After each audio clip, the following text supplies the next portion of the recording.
सार्थ तुकाराम महाराज गाथा अभंग 523.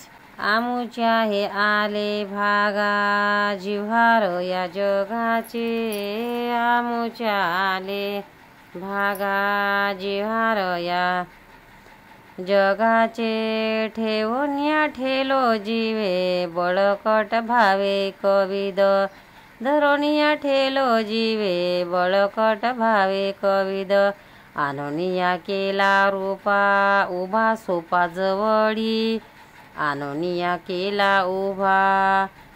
रूपा उभा सोपा जवळी, तुका म्हणे अंकित केला खाली आला वचने, तुका म्हणे अंकित केला खाली आला वचने, आमोच्या हे आले भागा जिव्हार या जगाचे. अर्थ महाराज म्हणतात, अहो सर्व प्राण्यांचे जीवन जो पांडुरंग तो भाग्याने आमच्या वाट्यास आला आहे, त्याला मी आपल्या जीवाशी एकनिष्ठ भावाने धरून राहिलो आहे. हरी हा निर्गुण निराकार आहे, पण तो आम्ही रूपवान करून सर्वांना सुलभ अशा रीतीने सर्वांच्या जवळच उभा केला आहे. त्याला मी स्वतःच्या अधीन केला आहे, म्हणून आमच्या बोलवण्याने तो निर्गुणाचा सगुण झाला आणि आमच्या समोर आला. सार्थ तुकाराम महाराज गाथा अभंग 524. खरे भांडवल सापडले गाठी, जेणे नाही तोटी उदी माशी, खरे भांडवल सापडले गाठी, जेणे नाही तोटी उदी माशी, सर्वांगाचे केने सापडले घरी, भरोणी वैखरी साठविले, सर्वांगाचे केने सापडले घरी, भरोणी वैखरी साठविले, घेता देता लाभ होतसे सकळा, सदैव दुबळा धावतैसा, घेता देता लाभ होतसे सकळा, सदैवा दुबळा धावतैसा, फळालिया तो नवजे निराश, जरी काही त्यास न कळता, फळालिया तो नवसे निराश, जरी काही त्यास न कळता, तुका म्हणे आता झालीशी निश्चिती, अनिक चित्ती न धरू दुजे, तुका म्हणे आता झालीशी निश्चिती, अनिक चित्ती न धरू दुजे, खरे भांडवल सापडले गाठी, जेणे नाही तोटी उदमासी. अर्थ महाराज विठ्ठलाची त्यांना प्राप्ती झाली असे सांगतात. ते म्हणतात, विठ्ठलाचे नाम हे खरे भांडवल आमच्या गाठीस मिळाले आहे. आता व्यवहारात कधीही तूट येणार नाही. विठ्ठलरूपी स्वस्त माल आमच्या घरात सापडला. आम्ही वैखरी वाणीत तो भरून साठवला. हे भांडवल देण्याघेण्यास सर्वांना लाभ होत आहे. कोणी सामर्थ्य असो किंवा दुर्बळ असो, त्याचा जसा भाव असेल तसा त्याला लाभ होतो. एखाद्या विष्णुभक्ताच्या मेळाव्यात कोणीही आला म्हणजे तो कधीही निराश होऊन जाणार नाही, मग तो अज्ञानी का असेना.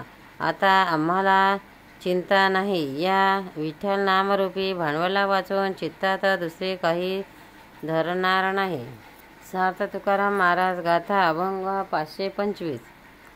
पदोपदी दिले अंग झाले सांग कारण, पदोपदी दिले अंग झाले सांगे कारण, हृदऊनी ठेलो ठाव जागावा सकळ, हृदऊनी ठेलो ठाव जागावा सकळ, पुढती चाली मनाला हो वाढे देही संतोष, पुढती चाली मनाला हो वाढे देही संतोष, तुका म्हणे शर भागे झालो जगी यापक, तुका म्हणे शर भागे झालो जगी यापक, पदोपदी दिले अंग झाले सांग कारण.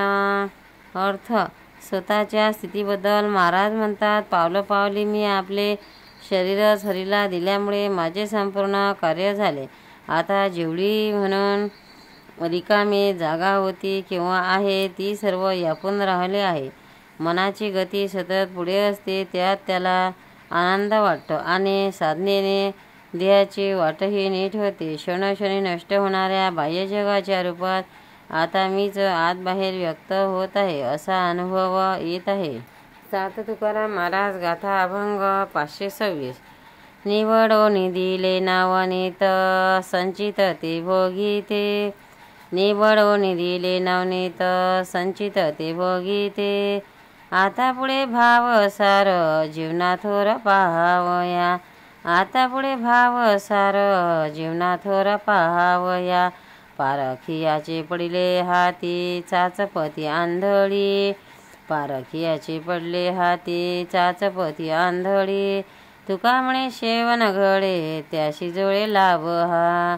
तुका म्हणे शेवन घडे त्याशी जोळे लाभ हा. निवडून दिले नवनीत संचित ते भोगीते. आता पुढे भाव सार जीवना थोर पाहावया. अर्थ भक्तांच्या सुखाबद्दल महाराज म्हणतात, आम्ही हरिनामरूप लोणी सर्वांना काढून दिले आहे. ज्याच्या नशिबात असेल ते त्याचा भोग घेतील. आता याच्यापुढे भक्तिभाव हा जीवनाचा आधार म्हणायला आहे. जे कोणी खरे परीक्षावंत आहेत त्यांच्या हाती हे लोणी मिळालेले आहे, पण वेगरूपी दृष्टी ज्यांना नाही ते चाचपडत राहतील. जे कोणी शहाणे हरिनामाचे हे लोणी घेतील त्यांना सारभूत भावभक्तीचा लाभ खरा लाभ होईल. संत तुकाराम महाराज गाथा अभंग 527. उचित न कळे इंद्रियाचे ओढी. मुखे बळबळी शिकले ते. उचित न कळे इंद्रियाचे ओढी. मुखे बळबळी शिकले ते. आपण जावोनी न्यावे नरकास. बडे 42 कुळे जग. आपण जावोनी न्यावे नरकास. बळे 42 कुळे जग. अबोलने बोले डोळे झाकोनिया. बडबडी वाया दंभासाठी. अबोलनी बोले डोळे झाकोनिया. बळी बळी वाया दंभासाठी. तुका म्हणे आम्ही तेथील पारखी. नाचे देखो वेखी जान खरे. तुका म्हणे आम्ही तेथील पारखी. नाचे देखो वेखी जान खरे. उचित न कळे इंद्रियाच्या ओढी. मुखे बळबळी शिकली त्या. अर्थ खोटे आणि खरे लोक यांचा भेद सांगताना महाराज म्हणतात, जे कोणी इंद्रियांना अधीन झाल्यामुळे खरे काय ते ओळखत नाहीत, योग्य काय ते जाणत नाहीत, ते काय करतात, जे काही आपल्या गुरुजवळ ते शिकले असतील त्याची करडी बळबळ मात्र करतात, ते स्वतः नरकात जातात आणि 42 पिढ्यांना पण नरकात नेतात. दंभाने डोळे झाकून बसतात. शब्दाच्या पलीकडची जी ब्रह्मवस्तू आहे त्या ब्रह्मवस्तूचा मला अनुभव आहे असा आव आणून त्याविषयी शाब्दिक बडबड करतात. आम्ही या बाबतीत परीक्षावंत आहोत. जो दुसऱ्याचे पाहून ढोंग्याने नाचतो त्याचे खरे स्वरूप आम्ही जाणतो. पंढरीनाथ भगवान की जय. तुकाराम महाराज की जय. भक्तांनो, व्हिडिओ आवडल्यास व्हिडिओला लाईक करा, शेअर करा, सबस्क्राईब करा. तसेच बाजूला असलेल्या बेलवर क्लिक करा, म्हणजे याच्यापुढील सर्व व्हिडिओ तुम्हाला सर्वात आधी मिळत जातील. जय श्री कृष्ण.